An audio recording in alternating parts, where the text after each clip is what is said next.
Well, good Tuesday evening, everyone. Welcome to another episode of Bowling with the Fef, a platform for you to share your unique bowling story live on our YouTube channel. An exciting week, especially when it comes to the professional ranks in bowling. Can't wait to get into it, especially with our guest today, who considers himself a PBA super fan, so you'll definitely want to stick around for that. Earlier today, the PBA released its playoff bracket. And competition starts this Sunday, 11 a.m. Wisconsin time on FS1. As we look down the bracket, you've got Jason Belmonte going up against Bill O'Neill, 1 versus 16 seeds. Sean Rash versus Kyle Troop in the 8-9 matchup. Don Barrett and Packy Hanrahan tangling the 4-13 matchup. And Chris Prather versus Brad Miller in the 5 and 12. Those are the 4 matches that we are going to see this Sunday. 4 straight hours of live televised bowling. I think it's live. I don't think it's taped, but anyway, it'll be new to me, and that's new to all you, which is nothing wrong with that, especially on a Sunday afternoon when you're out of NFL season and the NCAA tournament's over, all kinds of stuff like that. So yeah, PBA playoffs coming up this weekend. It starts. It goes down the top 16 players in the world, really, at this point anyway, doing battle to determine a winner. You could have a Belmonte Simonson final in this if it really gets down to that, the 1 versus 2. That would be something to see. Speaking of Anthony Simonson, he was the winner of the 2022 USBC Masters, as many of you saw over the weekend on Fox, so congratulations to him. A 4th major championship, his 10th title overall. Wow. What a talent and what a performance out there. If you saw it over the weekend, taking down the great Norm Duke for that title, and his 2nd USBC Masters championship, and certainly getting him back in the race for PBA Player of the Year. Him and Jason Belmonte, it's getting awfully tight when it comes to the Player of the Year race. So that'll be interesting coming down the stretch. As you know, if you've seen this show before, we are sponsored by and supported by Chip Magnet Salsa. Now, Chip Magnet is a family business right over down the street in Eau Claire, Wisconsin. They produce salsa. They produce relish. They produce a bunch of different food products, sauces, and the like. And they are ready to serve you up some of the best salsa you've ever tried. Now, if you're in the state of Maine, you don't have it at your neighborhood store just yet, but your store is right at your fingertips. ChipMagnetSalsa.com. They will deliver. Give it a try. You will love it. It's a great product, and I'm not just saying that because they support the show. Cilantro lime, one of their many flavors. They've got mild, medium, and hot for whatever your salsa taste may be. Order today at ChipMagnetSalsa.com. Chip Magnet Salsa. Raise your snack standards. Well, let's get right into our guest. He is from Orono, Maine. His name is Derek Michaud, and we've been talking really over the internet, I guess you could say, for quite a bit now. He is a frequent viewer of the show. He is an internet radio sensation. He is a PBA Tour super fan, and as I said, one of the program's most engaged viewers. Derek, thanks for joining us tonight. Hey, thanks for having me, Fev. Yeah, you bet. Awesome. Let's get into this PBA stuff right away, because I know you've got thoughts. So, the playoff bracket is out. If you had to pick a guy today that was going to win the whole thing, who would it be and why? You can't read me the whole bracket, can you? Sure, I can. Okay. Okay, so we mentioned Belmo versus O'Neill, Rash and Troop, Barrett and Hanrahan, Prather and Miller. That's the left side of it. Mhm. And then on the right, you've got Simonson against Maldonado, Mhm. Buttroff against Johnson, Mhm. Tackett against Jesper Svensson, Tommy Jones, and Kyle Sherman. So those are the 16. Okay. So somebody's got to survive, right? All right. So now I'm pretty sure that this is all going to be done within the next few days because I believe Saturday and Sunday are live, and then I think the next couple days are going to be taped or whatever. Taped. Or until they get to the Final Four or something like that. Sure. If I was to go, I really think Anthony Simonson is definitely a favorite. Mm-hmm. I mean, he's just coming off the Masters win, and the youngest, I believe, his youngest win 4 majors. Mm-hmm. So I mean, and 3 and 2 and 1. Right, exactly. Yeah, he is. I feel like the most hungry. I'm not trying to take anything away from any other of the 16. Because I want to get to a few of them. Yeah. Like AJ Johnson. Mm-hmm. AJ Johnson needs to change something about himself if he wants to win a title. Okay. So he is very amped up, very in his head, and he's trying to win his first title. Bowlers, PBA bowlers that watch this show, don't try to win your first title, okay? Just don't. Here's the thing. How do you bowl? You're obviously there because you're talented. Mm-hmm. So bowl your game, shut the computer off, and get it done. Guys like AJ Johnson, I just feel like he's gonna struggle. And he's gonna struggle for a long time because when he has a bad break, when he leaves a 4-9, oh my God! Instead of, okay, I hit the pocket, I just need to make a small adjustment. Listen, I used to be a head case, and I'm here, okay? I have no room to talk. But you gotta change something about yourself if you want to win a title. You gotta change your mindset. This is gonna be interesting. Sean Rash, that's gonna be very interesting. His controversy hopefully is behind him. I'm assuming he served the suspension because we're in April. Yep. And that was one of the Storm Cup events. Right. So he's got to be ready to go. And I feel like the one thing we don't want to see happen to him is we don't want him to bowl Belmonte, because when he bowls Belmonte, he is trying to beat Belmonte instead of bowling his game. And I feel like Sean Rash, I don't feel like Sean Rash bowls, okay? I feel like Sean Rash puts food on the table with his bowling ball. I mean, of course, I'm not trying to say anything against any bowlers. Of course, if you're a pro bowler, you're making a living, you're putting the food on the table for your family, clothes on your back, clothes on your kids' backs, food in your kids' mouths. Okay. But for Sean Rash, it just looks a little different. It just means so much to him. The guy wears his heart on his sleeve. I wear my heart on my sleeve. And it's going to be interesting. If I'm going to pick, man, it's tough. Okay. Do you want to know who I want or who do I think? Give me both. Yeah. Who you want and who you think is going to get it done.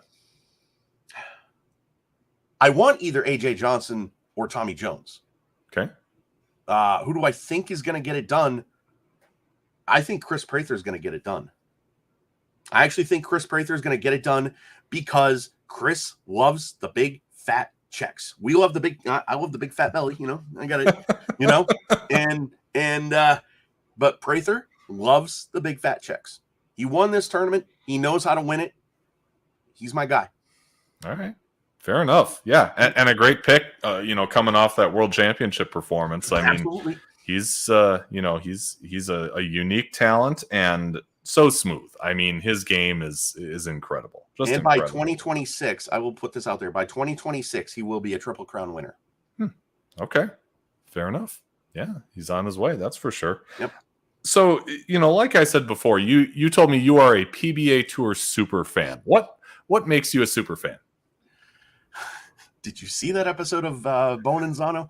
Uh, so, listen, when I was a young boy, and I started, when I first went into the bowling alley for the first couple times, I was like, oh wow, bowling, this is cool, this is fun. Geez, I wonder if it's on TV. Mhm. So I would always, find it on TV, and then I would go to my father's aunt's house in Auburn, Maine. Taunt Elsie and Taunt Claire. They are since passed. Rest in peace. And I would go there and I would watch while they're talking. I would watch bowling on Saturday afternoons at 3:00, not knowing who I'm watching. Like I didn't know what's the significance of Marshall Holman. Who's this Pete Weber? I'm just watching bowling. Yeah. But later on, I would put the shows on VHS, and I would also have to record over them because you only have so many VHSs. The only ones I would not record over are the 300s if I recorded one. Mm-hmm. So I just would watch matches over and over and over again. And I got a photographic memory, and I can go to a certain bowler. And listen, I know I'm a lot of person, and I know that being around a fan like me is kind of a, it's like, oh, great, Derek's here.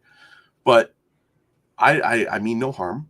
But I can go up to like Parker Bone and I could say, geez, Parker, the first time I ever saw you bowl was the Celebrity Denver Open in 1991, and I can tell you exactly who was on that telecast, and just a whole bunch of stuff. Like you watch it as much as I did, you're gonna remember it. And I remember things that stick out. So, for example, 1993, I can name all the January winners.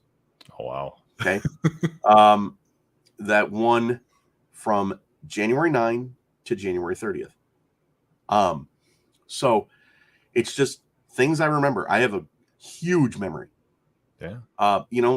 Obviously, I'm disabled, Mm-hmm. and when you're disabled, and even when you're not disabled, you have your weaknesses, you have your strengths. You have your weaknesses, Fef. You got your strengths, right? Okay. I've got some weaknesses, that's for sure. Okay. For some reason, my strength is my memory. I will just. We were sitting down at the table one day, my family and I don't know. I just blurted out, "Oh, my 8th birthday was on a Friday," and my sister was like, "How the hell do you know that? What?" I'm just like, yeah. So I have this thing that I can tell somebody what day they were born on. Not. Oh, you were born on March 18th. No. What day of the week? The day of the I'm not week. 100%, but I'm pretty accurate. Wow. Yep. So, but getting back to the PBA thing, Mm-hmm. I'm just, bowling is the most important thing in my life. It means more to me than anything in the world. I know you're a husband and father. Mm-hmm. That's your number one. Yeah. Bowling for me is my number one. Yeah. It is all I think about. It is all I breathe about. It is all I dream about.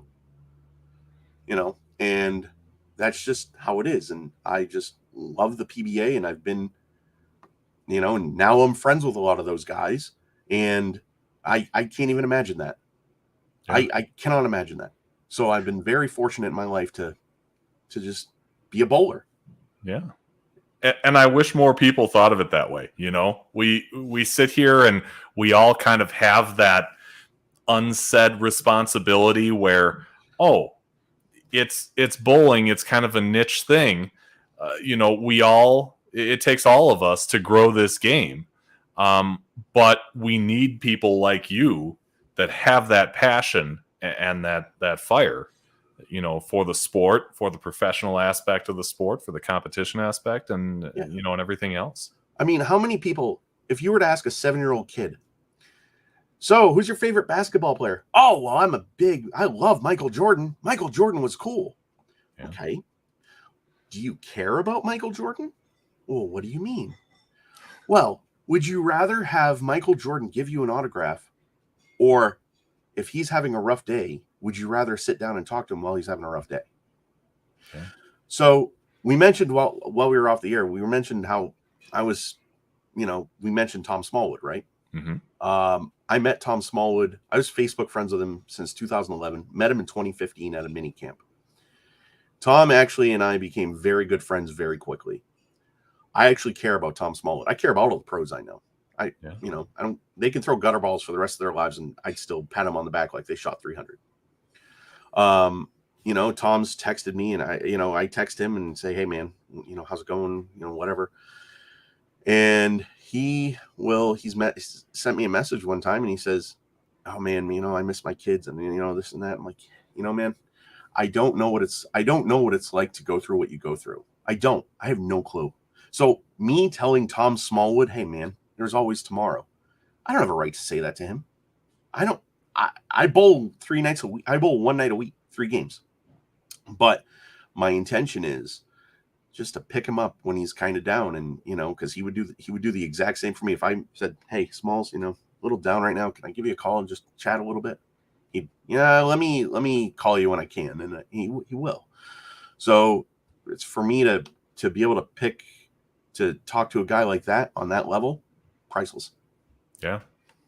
Especially now that we're all kind of getting a look of sorts into his story through the sitcom, How We Roll, which just debuted. I'm guessing you saw the first episode. Oh yes, I did, and yeah, it's pretty accurate. It's pretty much what I thought it would be. And is it Thursday yet?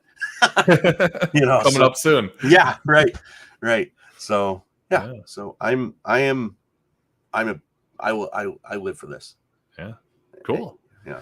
It all had to start somewhere, right? So we got to get into your bowling story, and yours goes back to the tender age of 4. Tell me about the story of your first exposure to the sport at just 4 years old. I can't wait to throw this story away. Listen, so my disability is this. I have cerebral palsy on my left side, and I have a visual impairment. Now you can imagine when you have like a visual impairment, your hearing pretty good, right? Yeah. So I went to preschool at the Handy Children's Center in Madawaska, Maine. Okay. And they were going on a bowling field trip. Now, you may have heard of candlepin bowling. Yes. Okay. It's louder than 10-pin bowling. Okay. Go to a candlepin bowling center with picture the whole place filled. Everybody's bowling. The pins are falling. It's a little loud, and the only thing that comparable to that would be 80 Dave Travers at the National Bowling Stadium. And he throws loud strikes, you know what I mean? So, so this was pretty loud. So it was just too much for my ears. Mm-hmm. So then they took me out of the bowling center. Like I said, I wasn't in trouble. I didn't do anything wrong. It was just too loud. Yeah. So, 4 years later, am I jumping too far? No. Okay. Please. So 4 years later, I'm in school and I find out that, my friend is going to the bowling alley, and I asked my dad, I said, "Dad, can we go bowling Saturday?"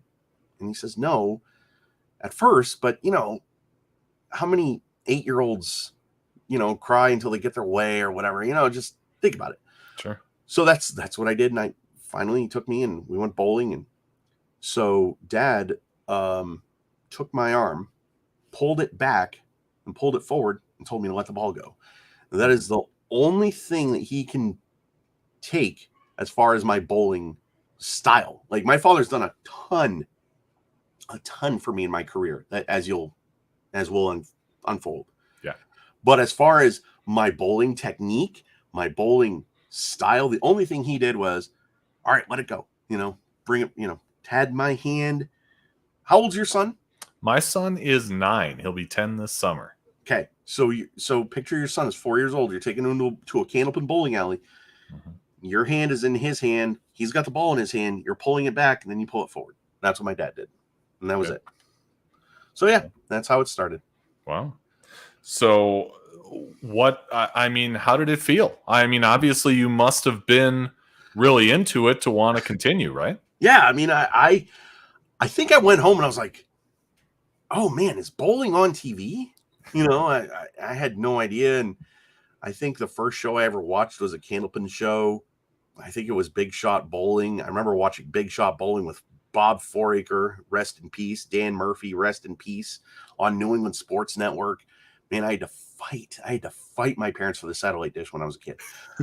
You know, and so then did that, and then Dad just discovered, you know, he took me bowling whenever he could, and there's even in 1991 on September 23rd, I had a heel cord operation. My heel on my left foot.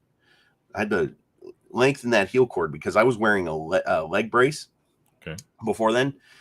So on September 21st, we went to Heritage Bowling Center, which is now the Sports Arena, which is, you know,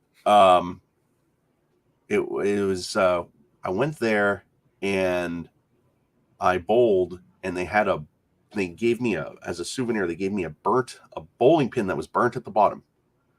And, you know, so I bowled there, and then I went to the hospital on the 22nd, prepared for the surgery on the 23rd. And it's just, I mean, I love bowling. And in 93, Dad said, okay, you know, you want to bowl in league? Sure. Oh, yeah, I'll bowl in league. All right. So you're going to bowl at Heritage Bowling Center. And my dad was in the food service business. Okay. For 40 years, he worked for North Center Food Service, which is now Performance Food Groups, based out of Augusta, Maine. And he said, you're going to bowl here. I think he was working at Dennis Paper at the time, but you're going to bowl here. And because they're a customer of mine.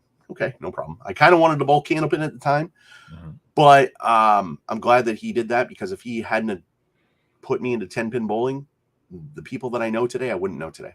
Yeah. Or wouldn't wouldn't know me. You and I wouldn't be talking probably. Right.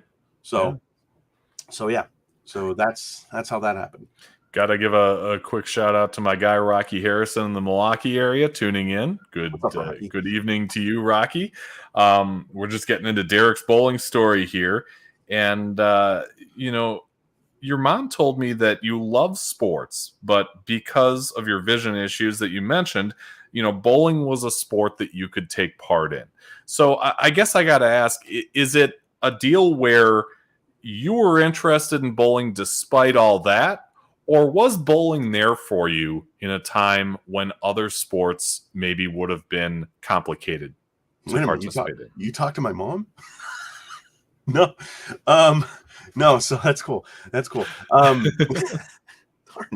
Anyway, so bowling, I'm not built for basketball. Even though I've done Special Olympics basketball, bowling's always been there. Bowling is an easy sport for me to do. So when you hear people talk about my bowling, my passion for bowling, and how much that whenever I bowl, I'm cutthroat, like I want your blood. The reason for that is because it's the only sport that I've ever excelled at, and I believe that if you're going to do something, do it full board. You know, dive head first in a shallow pool, and hope you don't hit your head and break your spine. Right. I'm still diving, and I haven't hit my head yet. Yeah. You know, I'm still in the air, haven't fallen yet, haven't hit my head. And it's just, bowling's always been there. Bowling's always going to be there. And it's just, I've been made fun of because I bowl. I mean, my God, when I was in school, I was the only one that bowled, and that I knew of. And I was just, it's always been there, and it's always going to be there. Yeah. You mentioned that all your dad did was kind of swing your arm and give you the access. Did you have coaches that helped you as you were kind of making your way through the junior scene there? Oh God. The coaching that I had was the wrong coaching. And I'm going to say something, and I should preface this by saying the views that are shared on this podcast, this episode, are mine. Yep. It has nothing to do with theft. Right. I am not a fan of bowling coaches. Okay. Or at least the ones that I've dealt with. Yeah. Because everybody, when I started bowling league, I started on September 11, 1993. I was 12 years old. I was 12 years old. And everybody was like, Your backswing's too high. Your backswing's too high. Your backswing, your backswing, your backswing, your backswing. Okay. So today, everybody and their mother is trying to get me to suitcase it. You know what I mean? Like shake hands with it, get around it, Right. have it rotate the right way. Well, if they would have focused on that with me when I was younger, I'd probably be a little better. But everybody was like, your backswing, your backswing. So I just, whenever a coach would come around, I'd shrug them off. I would. And I'm not trying to disrespect the gold coaches out there, the Shannon O'Keefe's, the Brian O'Keefe's, the Rick Steelsmiths, whoever you want. You know what I mean? I'm not a fan. I'm not a fan of bowling coaches. I'd rather figure it out myself. Yeah. You know, I've got 9 USBC titles and I didn't get those by accident. Mm-hmm. You know, so. Yeah. But. So without the aid of those coaches, how did you develop your physical game? So the biggest mistake that I made was before I joined a bowling league, I watched and keep talking. I'm going to put up this video that you shared with me of yourself, throwing a shot.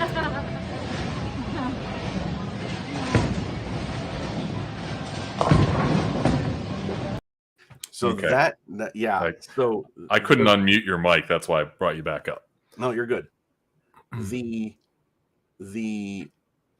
bowling match, the very first tournament that I can remember in its entirety from my childhood was the 1992 Flagship Open. Okay.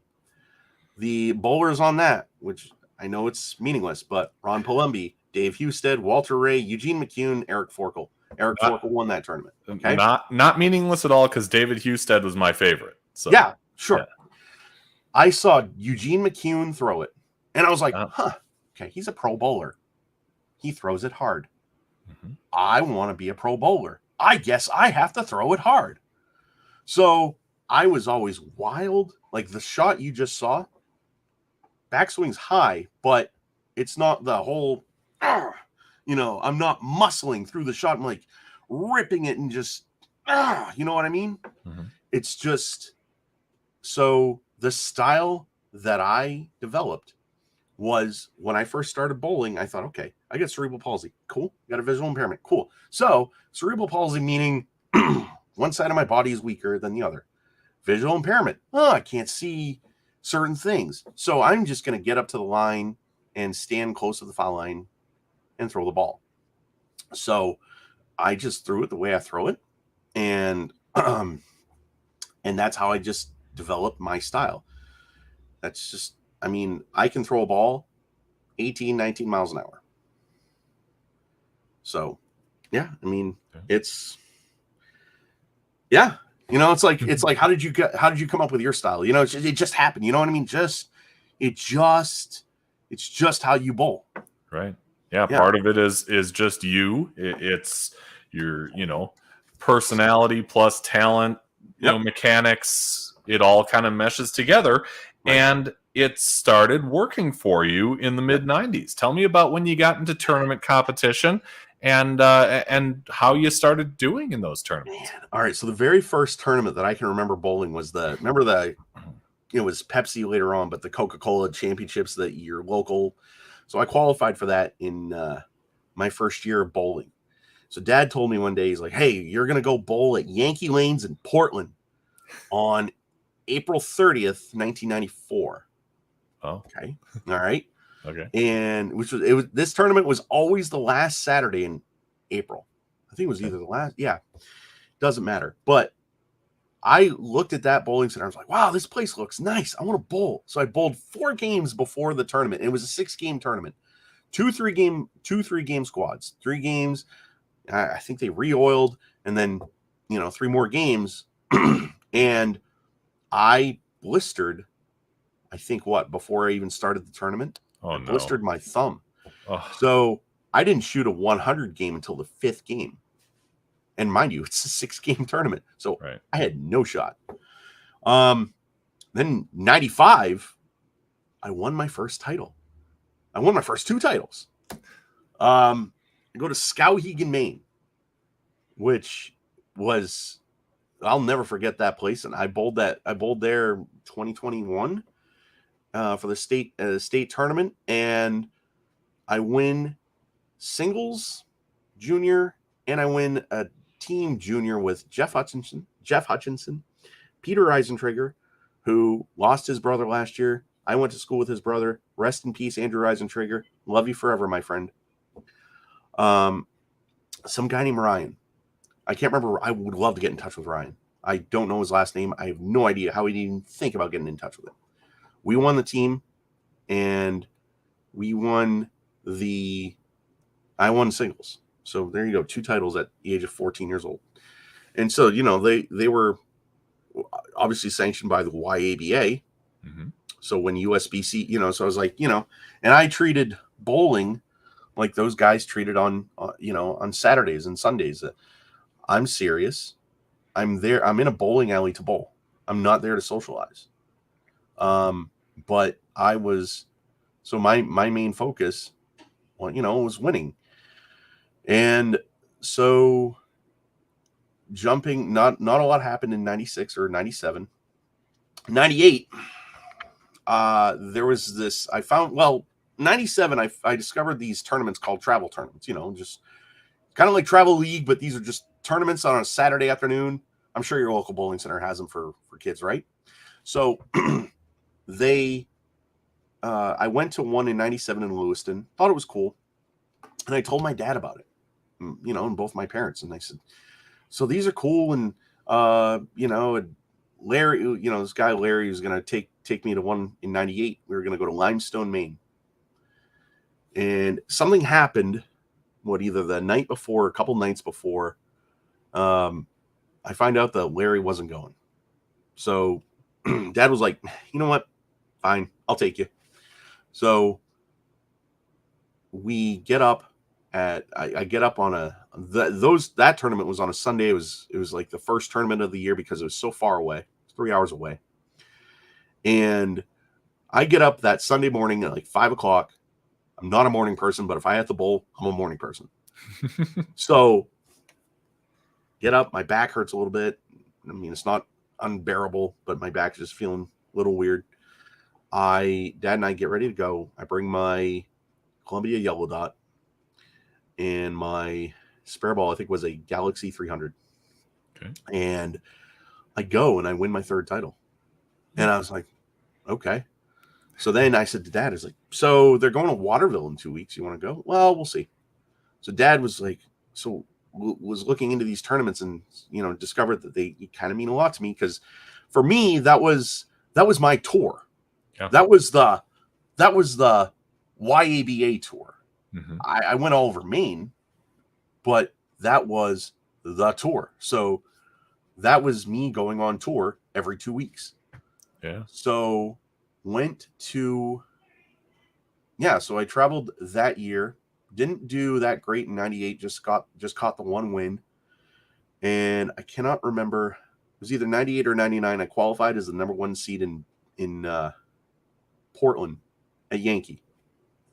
Actually, you know what? I think it was 99 because I shoot 113, 180, and 182 in this particular tournament. Qualify as a number 1 seed. My thought is, I was kind of like AJ Johnson when I was a kid. My thought was winning. I was just thinking, I wasn't thinking about the job at hand. I was thinking about winning.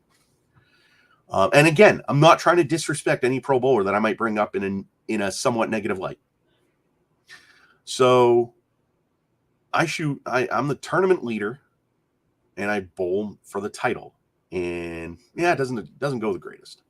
So that just whatever, I finished 2nd. And then 99, when the season starts, I go to Limestone again. I defend there. And then 2000 comes in January. I thought for the longest time, I thought it was January 4, but it was January 8. Had to have been 2000 and Skowhegan, Maine. I'm bowling double. I'm bowling my junior league teammate. It was doubles. It was 2-person team at this particular time. Bowling with Jimmy Clark. And we're on 19 and 20 at Heritage Bowling Center. And Jimmy shoots 300 in the third game. Wow. We went to Skowhegan, bowled the tournament, qualifies the top seed. And I shoot 201 scratch. I can't remember what it was handicap, but I was intense. I won that tournament. And and then that was awesome. 2001, I believe 99 to 2000 I was the points title winner.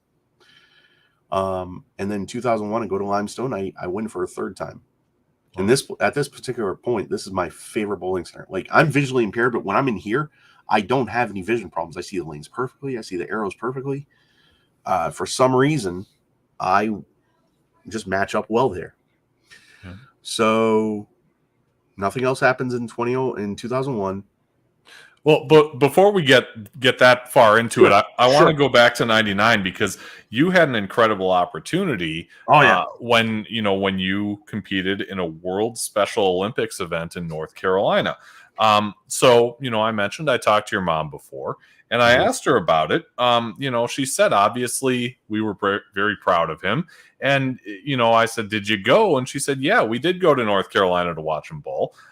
She said, if she remembers correctly, you got a bronze medal in those games. Nope. She said you got sick during the trip, and she was sure that affected your game, but that it was a memorable experience for you and for them. What was that like to be on that kind of stage? It was awesome. Now I'll tell you exactly. I got a silver, not a bronze. Okay. I got a silver, I got a fourth place, and I got a fifth place. So I got silver with team, fifth in singles, fourth in doubles. And how that came about, I mean, my Special Olympics coach was trying to find me to do something 10-pin because every Special Olympics was always candlepin. And I wasn't the greatest at candlepin. So she was trying to find me a 10-pin opportunity. And one January day, she says, my mom's picking me up from school. And she picks me up, and my coach comes to the door and says, hey, so they need a bowler in Raleigh, North Carolina. Do you want to go? Yep, sure, no problem. So yeah, I got strep, and I got there, and it was weird. You know how pro bowlers know what they're bowling on? Yeah, the surface. Well, right. No, not the surface, but the oil pattern. Oh, the oil pattern. Yeah. Okay. I go over to the guy at the counter. I said, so what? I'm just curious. What's the lane pattern? What's the shot? Oh, I'm sorry, I can't tell you that. What? It's Special Olympics, for crying out loud. But anyway, so my high game of the tournament was 177. I did that on the last Saturday of competition because Friday night I changed tape and I believe my spare ball. And I brought my Thunder Flash and my Brunswick Target Zone to that tournament. Those were my only two balls. Okay. And high game was 177, low game was 88. Yeah. So, yeah. That was awesome. I actually want to do it again because I am more tournament tested now. I'm more, I'm hungrier. I know how to win, and I would love to do it one more time. Yeah. One more time. Yeah. Sure. Yeah. So your junior, tournament career continues. Yeah. Tell me how it ended up. I mean, what did you do in those last few years before making that transition to adult?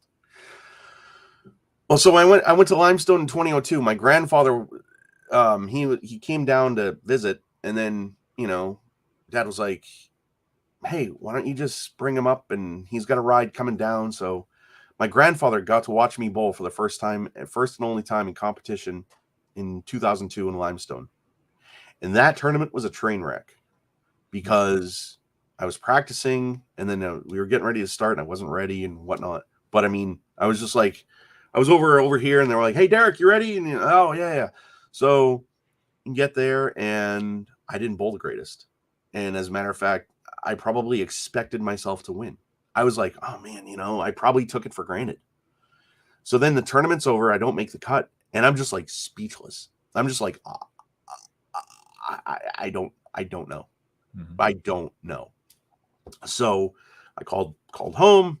How'd you do? I have no idea what happened. I really don't. And the manager of the bowling alley at the time, his name is Bill. He's like, look, you want to bowl a few games on the house, throw a few shots just to, I know you're kind of kicking yourself right now. Yeah.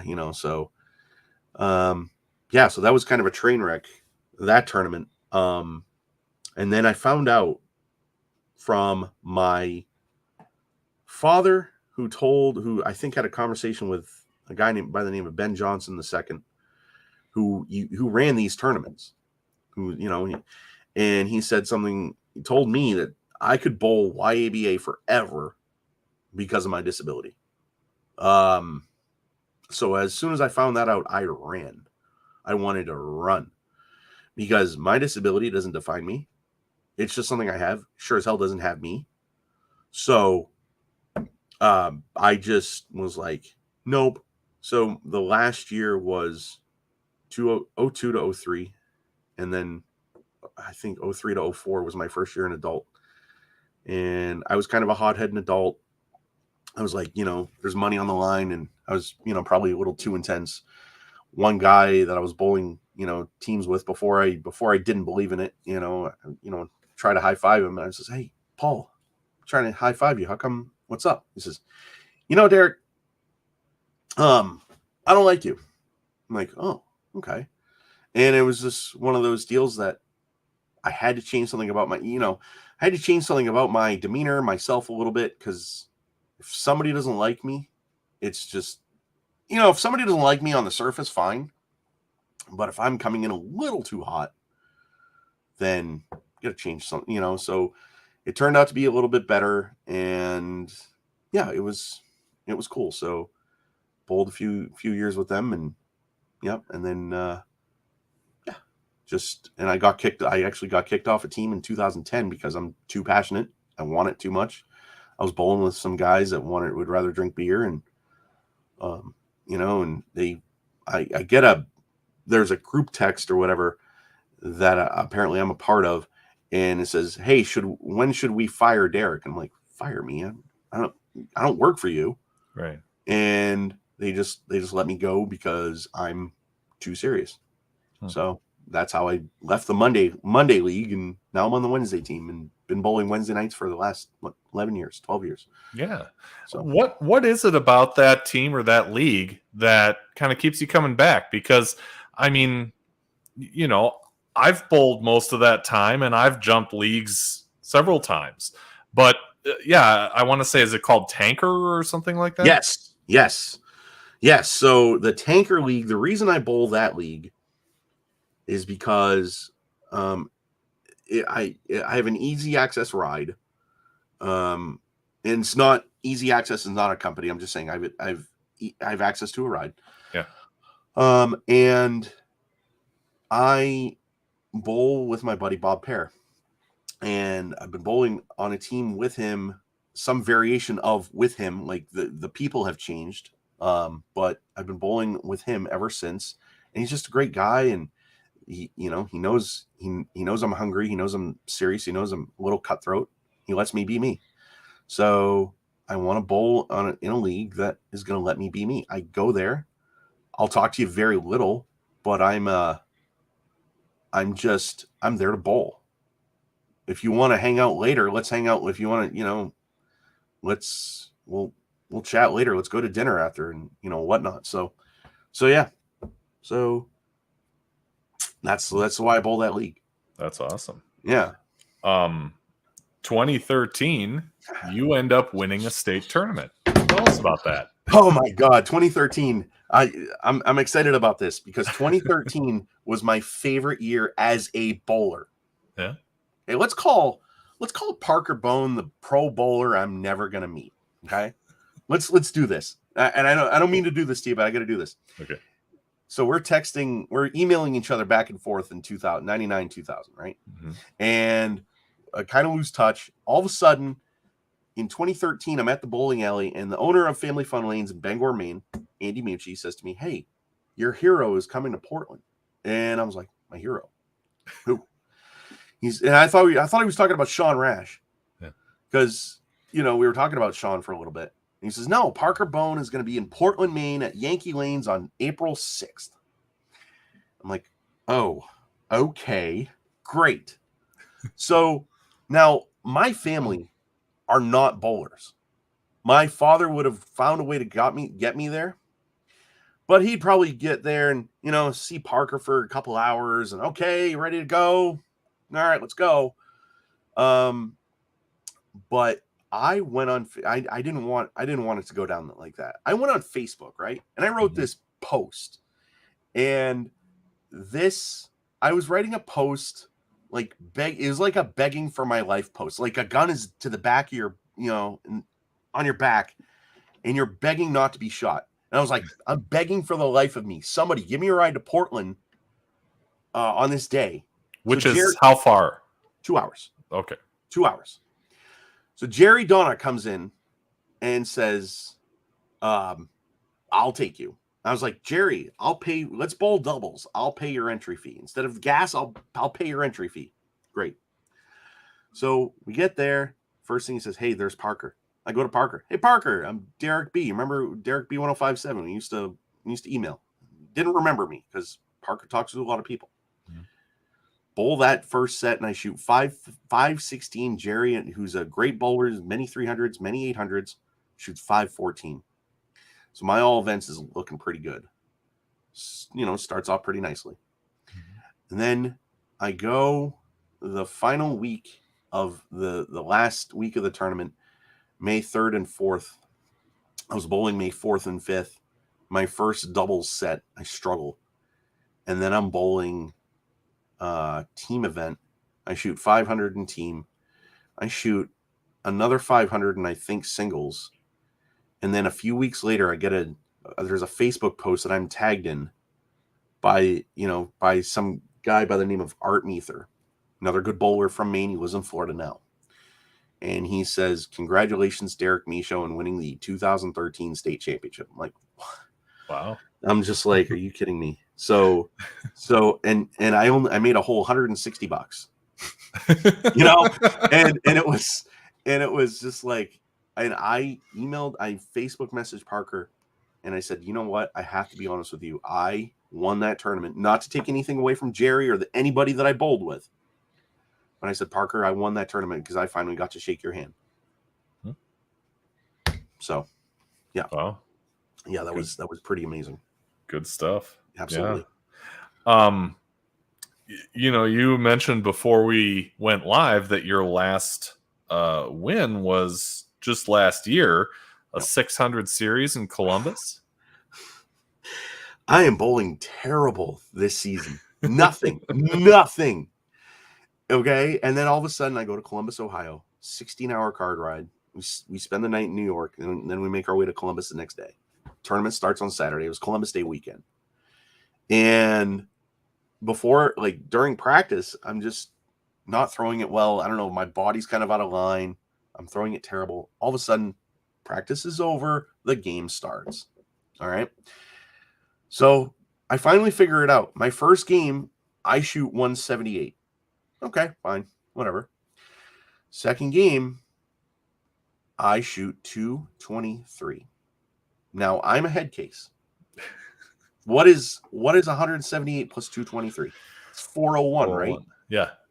600 is within grasp. Yeah. But I'm like, okay, you're 99 pins away from 500. Bowl 500. Cool. Great. You're pretty much, unless you're a complete idiot and you fall on your face, you're going to bowl 500. Yeah. Third game starts off, a few spares here, a few spares there. Then I start striking a little bit, and then 8th, 9th, I catch a double. And then I look at the score, and I should never look at the score, but I look at the score, and I'm like, oh my God. I'm close. I'm close to what my ultimate. So I let go. I throw, I think, the first shot in the 10th frame, and I knew I needed something. I needed high count, maybe. I can't remember where the strike was, but I threw the ball and I yelled carry as loud as I could. You know what I mean? And the thing just went down. I'm like, oh my God, I finally did it. I finally finally shot my first 600. So, but I was on such a high. I was like, I don't want to bowl the next set. I really don't. I don't want to bowl the next set. I shoot 476 the next set. I should have been a little bit more focused, but I'm glad that the 600 is out of the way. I don't have to do my first one over again. Yeah. So I told you that I'm friends with Smallwood. I have his cell number because, he said to me one day, he said, hey, if you need PBA league tickets, get a hold of me. I'll see what I can do. And he gave me a cell number. I never call a professional bowler, but I was like, I called him. I actually called Tom Smallwood. I said, listen, man, I just want to call and tell you this finally happened. I even called Parker. I was like, hey, Parker, I just want to talk to you about my 600. And, and that was so few weeks later and my doubles partner was a complete stranger to me. The people that I'm bowling with, that are traveling down with, they're like, before we even go down, they say, do you know of so-and-so that would want to bowl? You'll still talk to this person? I said, no. I'll figure something out. And because, I said, well, the tournament was in Columbus. I said, I do have some pro bowling connections in Columbus. So then this woman gets on the phone with the guy that runs the tournaments in Columbus. And she's like, Skeeter, they don't allow pro bowlers in these tournaments, do they? And she just, instead of letting him answer, she's like, I wouldn't think so. And I mean, just like, oh my God. So anyway, I went on USBC discussion forum or whatever. And I said, any decent bowlers want to bowl a tournament in Columbus, Ohio. So the Tim Elbrook messages me and gets a hold of me and says, said, what's up? When's this tournament? I said, told him when the tournament was, told him how much the entry fee was. And yeah, all right, I'll do it. So got everything squared away, and he was my doubles partner. He was the one that witnessed the 600 firsthand. So he messages me on the a few weeks later and says we won. As a matter of fact, can I step away real quick? Hold on. Yeah. Go ahead.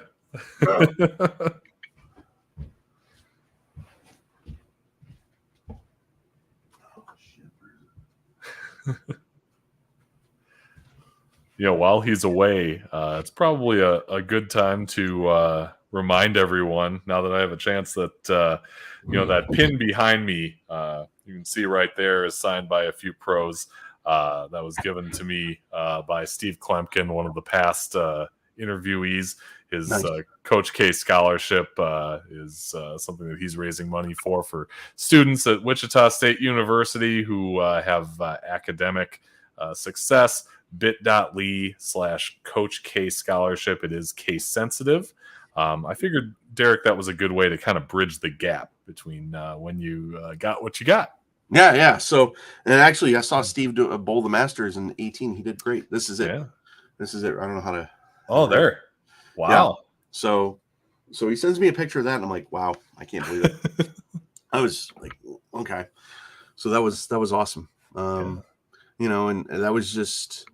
It had been 3 years since my last. I won a doubles title with my buddy Wes Parker, who gave me the nickname Big Daddy Brunswick.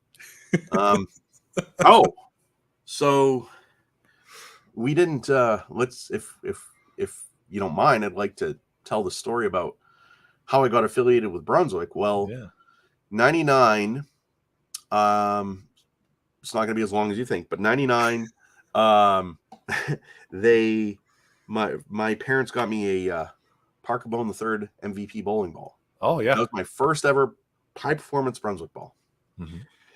And I had a Storm Thunder Flash in my bag.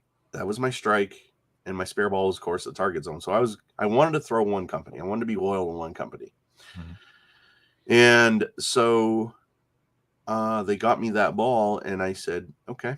from now on, I'm going to throw nothing but Brunswick. And that was because, I was emailing Parker and, so Parker kind of inspired me to throw nothing but Brunswick. And then, that was cool. And then 2009, I get in contact with Chuck Gardner. Not really much happens out of that at that particular time. But in 2015, when the pros came to Maine for the very first time, I see Chuck Gardner. He's like, hey, man, I got a ball for you. And me being as stupid as I was, I says, hey, is it 14? He's like, I don't know if I have any 14s. But anyway, he gave me a 15-pound. I switched it to the same exact ball, the Mastermind Intellect 14 pounds. So he gave me that ball. He was going to give me a Brute, but he's like, nah, this one's worth more. And so I got the Brunswick mini camp that he used to do with Sean Rash, who's no longer with Brunswick. He's with Global now.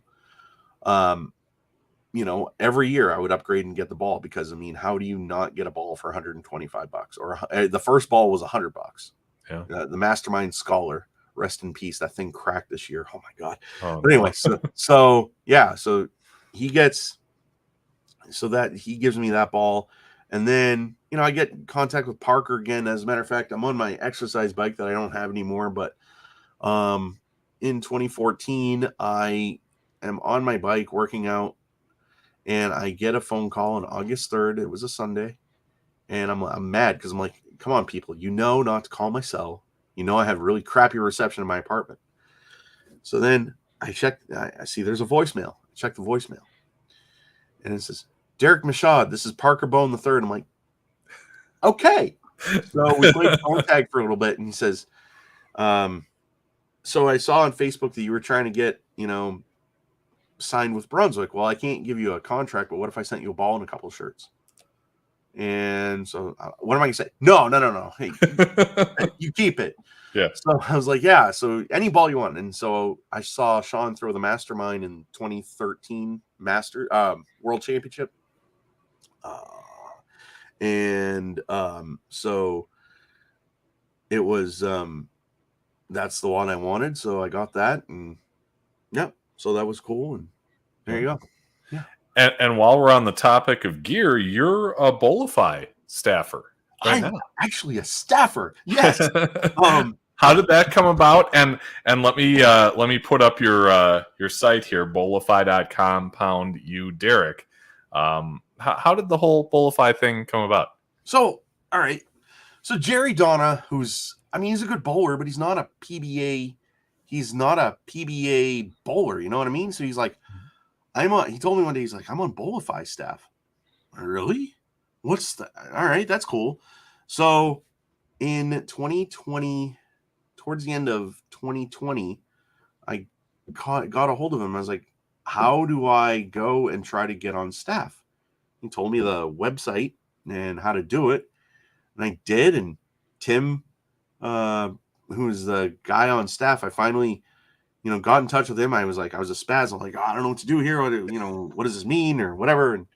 And so he finally said, he sent me the contract, and I was talking to my parents about it. Oh, no, don't sign any contracts, nothing like that. But I was like, look, it's just do you agree to these terms? And it was basically, it was a long thing. And he says, so I was reading over, and I finally said, Tim, so basically what you're telling me is represent the company well, be a good person, don't do anything crazy, and I'm good. Yep, sure, no problem. So I signed with Bolify in 2021, January 1st, and I renewed. They renew every 6 months, so this January became my third term. So yeah, and these shirts, I wanted to get shirts like this because the pros wear these jerseys and they're high five gear, and I know they're expensive. I was looking at it and I was like, but I'm not trying to disrespect Bolify or say anything that I shouldn't, get me in trouble. But when I wear this shirt, I feel like I'm wearing a shirt that is good enough to be a high five gear shirt. I feel like I'm wearing a shirt that a pro bowler would wear. That my name's obviously on the back. And how I got, I believe in putting my name on every bowling shirt that I have. Because there's one thing we didn't talk about in 99. What's that? my first pro event. The very first time I went to a pro event, I told my dad, I was like, hey, so the pros are in Milford, Connecticut, US Open on July 31st. And it was the weekend of that or whatever, the week of that. And we went down. And I've never seen pro match play or anything like that. I only saw what you see on TV. Yeah. So I go down, I meet guys like, I was supposed to go down to meet Parker, but Parker, we were going to hook up and meet, but he finished 32nd that week. And, so he didn't go down, but I knew Jason Couch was down there and all those guys, Danny Wiseman, Pete Weber. So we went down and I'm watching. It was, remember the bracket match play that they had, like after Bob Learn clinched the top seed, to fight for the remaining 2 spots for the men and the women, they bowled like 15. The top 15 bowled like best of 5 match play games. I don't know if you remember that. Not offhand, but okay. But they did that. So I went there on that Saturday to watch them. And so I saw guys like, I watched Jason Couch bowl Jeff Lizzie, Jason Couch, and, made the show. And I meet Kim Adler, who's very serious on the lanes, never smiles. And I don't blame her. When you're bowling, what is there to smile about? I mean, really, you're just trying to work. And so she sees me wear this silver medal that I got in North Carolina. She goes, can I put that on? Absolutely. So she puts it on, and so, I see these guys and gals with their names on the back of their shirt. I'm like, wow, I want one. Yeah. So my mother found circled.net or something like that. So that's how I got my first name shirt. Now I have like 20 of them. But yeah, so I put my name on the back of my shirt because I believe that if you're representing a brand, like, pro bowlers, I've even been told by like guys like Chris Johnson that they consider me Brunswick staffers. Even though I'm not a Brunswick staffer, they consider me one because I push Brunswick. I haven't thrown a non-Brunswick ball that's not affiliated with Brunswick. I know Brunswick bought EBI a few years ago. Mm-hmm. I haven't thrown a ball outside of Brunswick in 23 years. Oh. So, and I don't plan on it unless I'm signed, unless somebody wants to take a chance on me and sign me. Mm-hmm. That's the only way, and that's the only way I'll do it. And you should know that Rocky chimed in and said that both of you are Bolify staff, so you've got that Rocky. in common. There you go, buddy. let's talk after this. Be nice to chat with you. There you go. Yeah. You mentioned that there was a time when you had a visit at your apartment from Brian Valenta. So Brian, of course, for those of you who don't know, he made the show at the 2014 Badger Open. And he was engaged to Gabby Mayfield at the time. And I got in touch with Gabby in 2015. And we were talking, we became friends and whatever. So in 2016, she messages me and says, hey, look at where we're going for our anniversary trip. And I'm like, she's sending me a map, and I can read a map like I could do ballet. You know what I mean? So, so I'm like, what? She's, I see, oh my God, you guys are going to come out? And she's like, yeah. So we went out, and it was 4th of July weekend, so we couldn't do any bowling. But she actually drove from Kentucky literally to Orono, Maine. Wow. Nonstop. And yeah, so we go to dinner at Pat's Pizza in Orono, Maine, which if you ever get a chance to come down here, man, it's awesome. That's the spot. Yeah. So we go and we have dinner, and then we call it a night, but she's like, hey, come here a second. So I'm like, okay. So she was on Brunswick staff at the time. She gives me an Ultimate Nirvana. Oh, wow. I'm like, wow, that's awesome. And, she didn't have to do that. And I'm so grateful for that. And they actually, so we hung out the next day, this was on a Sunday. And then, the following Monday, we went to lunch. And then again, we couldn't bowl because nothing was open on the 4th of July. And yeah, so it was just one of those deals that they came over and they signed my bowling bag, and we got a chance to hang out for a little bit. And it was something I'll never forget. Bowlers are the best, aren't they? They're real. I mean, you can't play basketball with LeBron James or even ask LeBron James a question, Right. but you can go up to somebody like Jason Belmonte.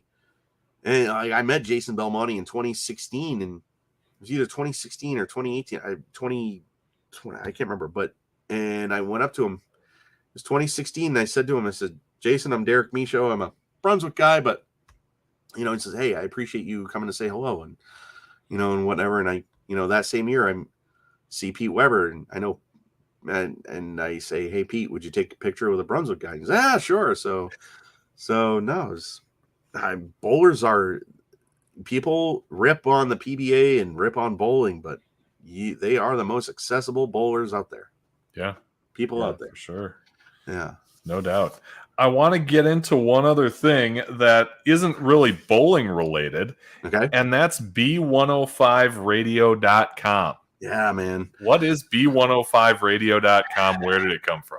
Well, okay. So when I was 12 years old, I discovered another love just in case I couldn't get my PBA card. You know what I mean? So you got to have a backup plan. It's like, sure. You tell your kids, hey, Dad, I want to go on tour. Well, great. What are you going to do if it doesn't work out? Well, here you go. So, and I'm a terrible bowler. Well, not terrible, but I'm not good enough to be a pro. So I was listening to a radio station, Hot Country 97. And I said, I'm going to work for them one day. I'm going to work for a Hot Country radio station one day. And then, so that's where my radio dream kind of developed. And, Mom and Dad bought me a little bit of equipment here and there, boom box and a microphone. And anyway, so, and then in 2014, they bought me not 2014, 1995, they bought me a mixing board. And I wanted to create my own brand because I was doing pretend radio shows and I was using, Y97 WYOU, and I wanted to come up with my own. So Dad was like, well, how about the Boss of Country? And I was like, okay. So then I came up with the call letters WBOS and then called it B105.7. Well, obviously when internet radio came, there you go. Yeah. When internet radio came out, I brought that to fruition. And, and this past year, I've done radio projects here and there, but today's Hot New Country, B105, I will just love the format of today's Hot New Country. Everybody says number one for new country, number one for new country. Well, today's Hot New Country is a dying breed. So I just developed today's Hot New Country, B105. I play 10 songs in a row every hour. And, it's just something, it's just my passion. And it's just, this is what you hear on the station is what was in my head. And, when I was a 14-year-old boy, and that's it right there. So, and you've got the voice for it. I mean, thanks, man. I appreciate it. Yeah. I'm on the air 2 to 7, Monday through Friday, Eastern time. So, and give it a listen. I don't know if I don't think anything's going on in chat. I don't know if you're getting anything from your end, but, no. Wow. But anyway, so, that's, whoever's watching this, check it out. I mean, it's going to be it's my baby. I would almost quit bowling if a country station would hire me, I would almost quit bowling. Okay. And the reason I say that is because if you lived in Maine or I lived in Wisconsin, after this podcast, you and I can get together and go bowling, right? Mm-hmm. Well, if we get done this podcast and you're like, hey, geez, I wonder if a radio station will let us do an air shift. Nope, they wouldn't, because you have to have experience. You have to be good at what you do and whatnot. So yeah, there it is. I mean, and that's how B105 came about. There you go. B105radio.com, or you can download the Live 365 app. Right. And on Facebook. Today's Hot New Country, B105 on Facebook. Just go to facebook.com/B105radio. It's pretty much the exact same thing that you would hear on your traditional country station. Talk about concerts when they're happening. And I got I'm not sure if I'm supposed to say this, but I got a guy that helps me out and says, hey, shut your mouth, but this is who's coming. Don't say anything. And he helps me out and he sends me, some promos to play. And He's been really helpful, and he gives me a lot of crap for loving Toby Keith. But hey, it is what it is. And I actually bought this microphone, this RE20, because that's pretty much the staple of a microphone. Whenever you go on a radio station, you'll see an RE20 or a Shure SM75 or whatever it is. But I've wanted this microphone for 20 years. Finally, with a stimulus check, that $1,200, I was able to buy it. So I did that. There you go. Good for you. Yeah. Yeah. No, that's awesome. All right. You know this show because you've seen it enough that we go off the sheet at the end of it. And that's where we ask you to challenge somebody else to come on a future episode. Doesn't have to be the greatest bowler in the world. Basically, we look for people who are passionate about the sport like you are and have a unique story to tell. So, Derek Michaud, who would you like to challenge to be on a future episode of Bowling with the Theft? I would actually love to challenge, because he's been fined for giving his opinion when he was on tour. I would really love to challenge Mike Machuga, Ryan Schaefer, those guys to come out. And that way, and I'm actually Facebook friends with Mike Machuga. I've been Facebook friends with, Ryan before, not anymore, but hey, whatever is what it is. And Chugs, he is one of those people that he doesn't pull any punches. He doesn't, it is what it is. He will say it how it is and go from there. If you don't like it, well, I guess you kind of have to move on. But I say Mike Machuga. I think it'd be a heck of a show, and I think he's got a lot to say, and yeah, I'd love to hear what he has to say about whatever he wants to talk about. Yeah, great suggestion. A fantastic talent on the lanes, as we all know. But Mike, if you are watching and you're interested in taking Derek up on his challenge, let me know. You can message me on Facebook or email me at bowlingwiththefef@yahoo.com. And if you're interested, we will make that happen. I want to go. Oh, Rocky said he will check it out. So thanks, Rocky. Go. Appreciate He's watching.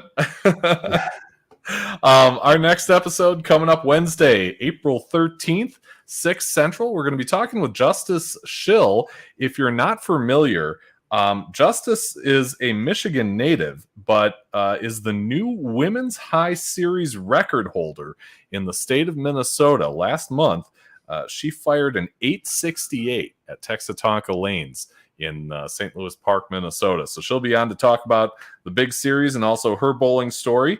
And can't wait for that. Justice coming on next week, April 13th, 6 p.m. Central. Derek, it has been a blast getting to know you a little better and hearing about your bowling story. Continued success to you in both on the lanes and on the airwaves. Thank you, buddy. I really appreciate it. And congratulations, Justice, and look forward to the episode next week. Awesome. Everybody, thank you so much for being a part of the episode tonight. We really appreciate it, whether you're watching live or on replay. And we will see you again next week. Be just and fear not, and have a great week.